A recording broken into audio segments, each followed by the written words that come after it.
Hello everyone, welcome to my channel. நாங்கள் இன்றைக்கி ஒரு சிம்பிளான டேஸ்டியான ஒரு மீன் கறி தான் பார்க்க போகிறோம். இது வரைக்கும் சேனலை சப்ஸ்கிரைப் பண்ணாதவங்க சப்ஸ்கிரைப் பண்ணுங்கள், அந்த பெல் ஐக்கனையும் கிளிக் பண்ணுங்கள். அப்போ தான் அடுத்த வீடியோ போட்டு அவங்களுக்கு நோட்டிஃபிகேஷன் வரும். இந்த ரெசிபிக்கு வந்துட்டு அந்த முள் கொஞ்சம் குறைவான மீன் ஒன்று எடுத்திங்கன்னா நல்லாக்கும். துண்டு மீனுன்னு சொல்லுவாங்க, முள் குறைவானது, அதுதான் நான் எடுத்துக்கிறேன். இது நல்லா வாஷ் பண்ணி எடுத்துக்கோங்க. நான் இன்றைக்கி எடுத்துக்கிறேன் 500 கிராம் மீன். அதுக்கு இன்க்ரீடியன்ஸ் எல்லாம் அதோட அளவுக்கு தான் சொல்கிறேன். ஒரு 5 மாதிரி கிராம்பு, ஒரு 4 இல்லாட்டி 5 ஏலக்காய், கருவேப்பட்டை 2-3 துண்டு, வெள்ளைப்பூடு ஒரு 8 பல்லு மாதிரி. அடுத்தது கொரக்காய் இல்லாட்டி கொடம்புளின்னு சொல்லுவாங்க, அது ஒரு 2 பல்லு மாதிரி, கருவேப்பிலை கொஞ்சம். இப்போ இந்த எல்லா இன்க்ரீடியன்ஸையும் நீங்கள் கொஞ்சம் நல்லா கிரைண்டரில் இல்லாட்டி அம்மியில் சரி நல்லா அரைச்சி எடுத்துக்கோங்க இது மாதிரி. இப்போ அரைச்சி எடுத்து இந்த இன்க்ரீடியன்ஸ் எல்லாத்தையும் நான் இந்த மீனில் போடுறேன். தேவையான அளவு உப்பு போட்டுக்கோங்க.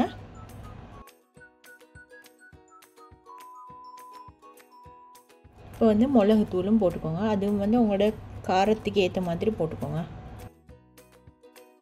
இதோட கொச்சிக்காத்தூளும் அதுவும் உங்களோட அந்த டேஸ்ட்டுக்கு ஏற்ற மாதிரி தான் போட்டுக்கொள்ள வேணும். இப்போ எல்லா இன்க்ரீடியன்ஸும் இந்த நல்ல மீனுக்கு கோட் ஆகிற மாதிரி நல்லா இதை மிக்ஸ் பண்ணிக்கோங்க. இப்போ இதை ஒரு 1/2 hour வைங்க மெரினேட் ஆகுறதுக்கு.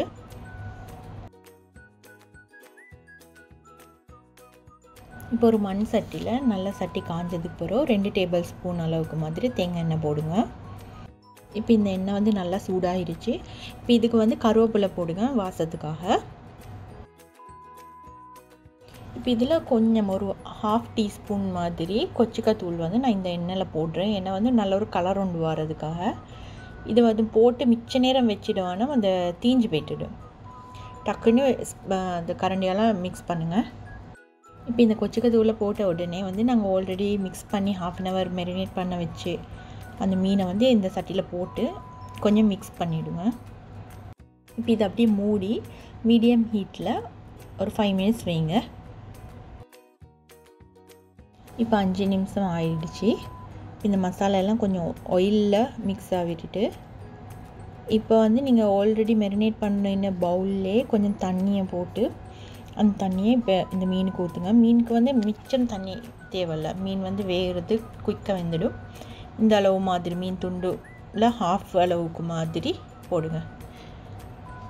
இப்போ இதை மூடி ஒரு 10 to 15 minutes போல் வேக விடுங்க.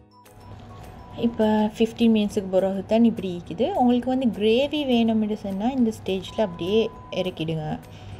கிரேவி இல்லாமல் கொஞ்சம் இதை விட கொஞ்சம் ட்ரையாக வரணும்னு சொன்னால் இன்னும் கொஞ்சம் நேரம் அப்படியே ஹீட்டில் வைங்க.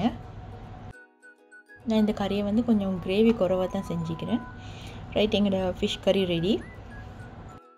இதுக்கு ஒரு பெஸ்ட்டு காம்பினேஷன் தான் கீரி சம்பா ரைஸ். அதோடு நீங்கள் இதை ட்ரை பண்ணி பாருங்கள், உண்மையாக நல்லா இருக்கும். ட்ரை பண்ணி பார்த்துட்டு உங்களோட ஃபீட்பேக்கை எனக்கு கமெண்ட்ஸில் சொல்லுங்கள். இந்த வீடியோ பிடிச்சிருந்தால் லைக் பண்ணுங்கள், சப்ஸ்கிரைப் பண்ண மறக்காதீங்க.